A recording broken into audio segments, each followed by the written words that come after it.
Now, I am an economist by training. I got my PhD in economics, but I walked away from the field because it was so hard to be in a field that denied that racism could persist. It was so hard to be in a field that valued efficiency above equity. It was so hard to be in a field that ignored the common sense that if we treat each other better, we will actually get a more productive and prosperous society. So I walked away. But in recent years, I've begun to walk back to economics, including with the book that was mentioned, Solidarity Economics. Why have I walked back, and how does this book play a role? I walked back because our society began to realize, and others began to realize, that economics is too important to be left to economists.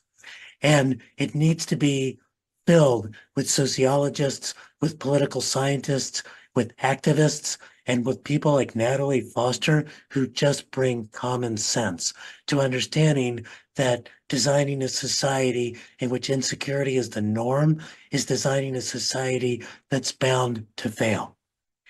The second reason I walk back is because there's a new generation of economists who have begun to be really interested in issues of inequality and also begun to realize that an economics of insecurity and scarcity breeds a politics of hoarding and polarization, and that politics of hoarding and polarization, of disconnection, dooms us all. So I have a lot of faith in this new generation of economists who's coming forward.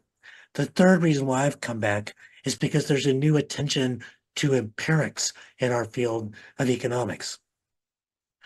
And that is a beauty of this book.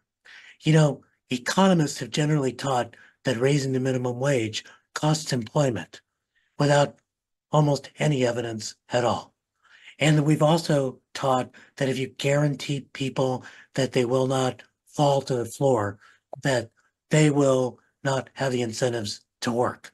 And what this book shows is that when you offer a guarantee, when you tell people there's a fallback position, that their debt will not sink them, that they will not be left with insufficient wages, that they begin to become more entrepreneurial, they invest in themselves and their families.